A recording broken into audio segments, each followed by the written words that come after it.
It is Friday afternoon. The weekend is minutes away. In a quiet office, a single phone screen illuminates the room. At 12:01 p.m., Sam Altman joins a routine video call with his board of directors. Within 4 minutes, he is no longer the CEO of OpenAI. The board justifies the move with a 4-sentence public statement.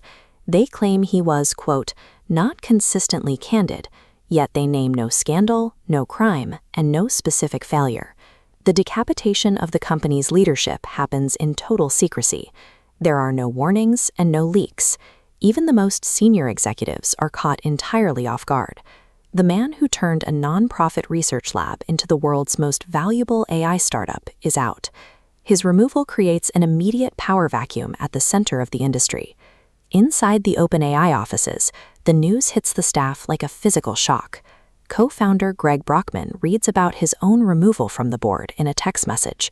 He resigns from the company within the hour. By nightfall, Silicon Valley is in a state of chaos. Rumors of a total collapse at the world's most important AI firm send shockwaves through the venture capital and tech communities. At Microsoft, the reaction is one of disbelief.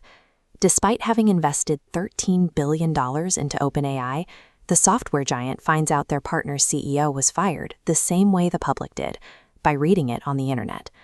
The board's secret legal maneuver succeeds in the short term, but it triggers an uncontrolled systemic meltdown across the global financial and tech landscape. The board attempts to stabilize the situation over the weekend. They named Chief Technology Officer Mira Murati as the interim leader. The stabilization fails immediately. Her tenure as the head of the company lasts only 48 hours. The employees do not respond with standard protests. Instead, they weaponize their own roles, bypassing the board's chain of command entirely. They issue a final ultimatum: reinstate the leadership, dissolve the current board, or the entire workforce walks out. The scale of the mutiny is total. Out of 770 employees, 700 sign the letter, including the very woman the board just appointed as CEO. The board owns the company's legal charter, but the engineers own its ability to function. Without the staff, the board is presiding over a graveyard of servers. Microsoft moves to absorb the impact of the falling talent before competitors can intervene. They offer an immediate corporate lifeline. Altman and Brockman are hired to lead a brand new AI research division, housed directly inside Microsoft. The board is now facing an existential threat.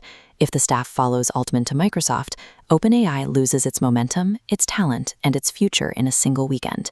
It is a catastrophic miscalculation. The board assumed their legal authority would be enough to hold the company together against a partner with trillions in resources. Altman effectively holds a trump card over corporate governance, the absolute loyalty of his team, backed by the largest software company on Earth.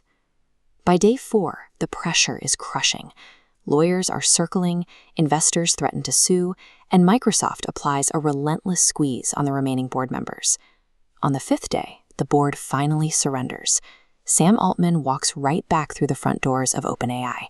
He returns as CEO with more internal power than he had before the firing. Every board member involved in his dismissal is purged from the company. The coup's primary architect, OpenAI co-founder Ilya Sutskever, finds himself entirely sidelined. In a final irony, the man who led the effort to save the company's mission eventually leaves the empire he helped build from nothing. The resolution of this crisis settled the question of who controls the most valuable technological prize in the modern economy. To see the stakes, look at the capital. The company's valuation accelerated through milestones of $30, $80, and $300 billion, reaching a peak of $730 billion. This massive wealth is now consolidated under a leadership proven untouchable by its board. The directors who started the coup believed they were protecting the public from the dangers of unchecked AI development. Instead, they proved that the most consequential technology ever built is entirely subject to the same volatile mechanics as any other piece of corporate property.